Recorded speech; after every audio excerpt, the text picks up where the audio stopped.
Hey guys, just wanted to come on to another update.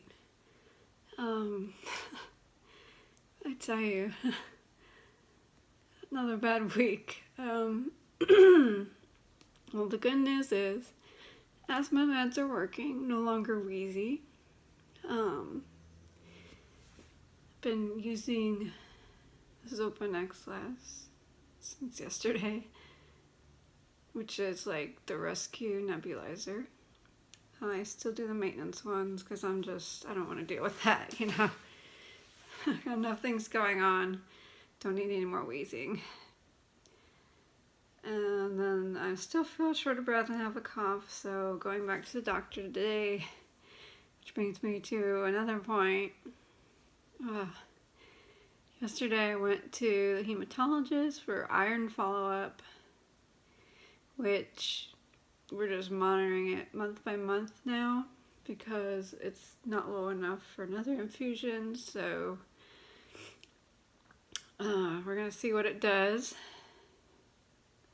So it's just nice to be monitored like that. Before it was just, one time in pregnancy we'll monitor you, and then, oh, I'm not feeling right afterwards, and it was like too low. So it's nice to be monitored like that. Finally got into a hematologist after 6 years, so really happy with that.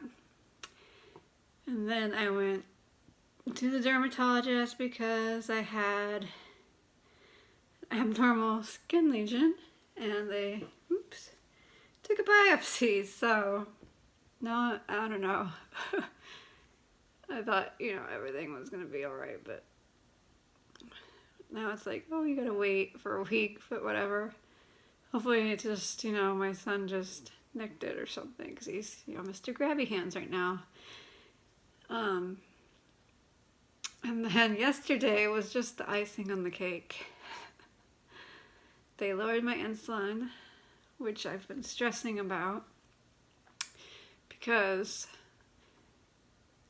when you have diabetes in pregnancy, they say you have to really look at your numbers towards the end, because basically the placenta could stop working right, and the sign for that is you need less insulin all of a sudden out of the blue. Well, we're not even in the last whatever, we're just nearing the end of the second trimester here, and my numbers have just started to plummet. This is the weirdest thing. With all this stress going on, they should be rising. And my numbers have always just risen and risen and risen and risen every week. And then it was like we finally find the right dose of insulin. Good for a few weeks, and then all of a sudden, boom, it's like lower, lower, lower, lower, lower. I keep telling them that, and they don't seem concerned. And I'm almost passing out like all the time for no reason. Like, I stick to my snacks every 2 hours, because I don't want to pass out. And then, I make sure it's balanced, the right amount of carbs, the right amount of protein, especially with my surgery of not absorbing.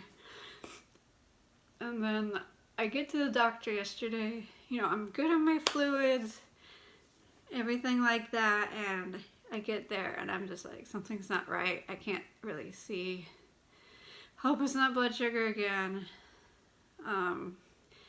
Which I find it weird because they lowered the insulin dose, and I had like 2 carbs over my limit, so I thought, oh, it's gonna be high, right? And then I got hungry again in an hour, so I was like, okay, I'll have my snack early. That'll work out because I have to go to the doctor, and there's always the no food thing. So I got to the doctor, and I'm like, I can't really see. I ate my snack just to be safe. The one time I don't bring my glucometer, go check myself in, and I'm just not feeling right. And then finally I'm trying to get like my glucose tablets out just in case. And then she said, how are you? And I said, well, not doing so good. I think my blood sugar's off. they gave me juice and then wheeled me back in a wheelchair. I was so mortified. I don't know, I guess it's still, my mind goes to the pre-surgery me where I was in the wheelchair. I just hate wheelchairs. And then, excuse me, they gave me juice, took my blood pressure, which was borderline, and my heart rate was really high. So they called my doctor, and I'm just like, oh no, not again, because I feel like every week I'm like messaging my doctor saying, hey, this is happening. On top of that, this past week I had a 7-pound weight gain, and my feet are suddenly the size of blimps, and I've never never swelled in either of my other pregnancies, but I guess, I don't know, this one is just making up for lost time or something, I don't know. And so I told them that, and then they were worried about that, but they thought maybe it was just the heat, but my blood sugar was like, after the juice, it was like 100. So I'm like, yeah, that sounds like it was too low, which I don't know why it was low. This makes no sense.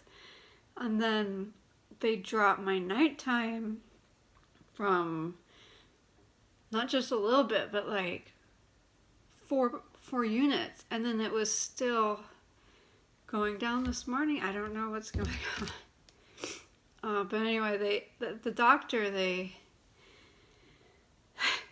wouldn't let me leave that wheelchair, man. I guess I thought we were done with the appointment, and I go to start walking out to my car.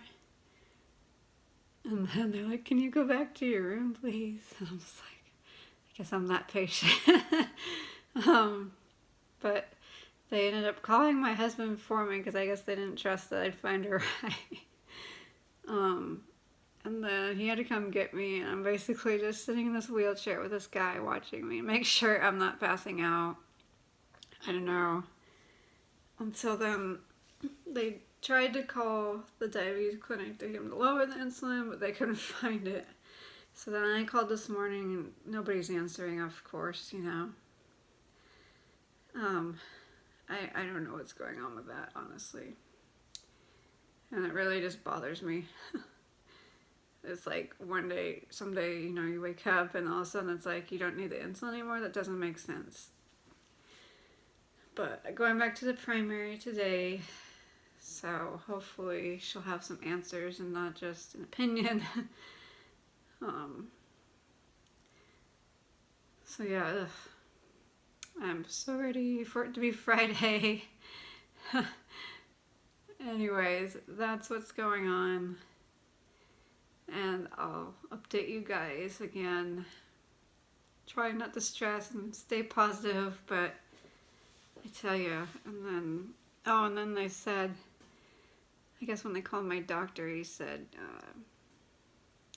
well, before he had said he wasn't going to let me go to my due date. And then I guess he kind of said, if this keeps happening, even sooner. So I don't know. That makes me really nervous. But anyways, I'm going to try to stay positive, and I'll talk to you guys soon. Bye.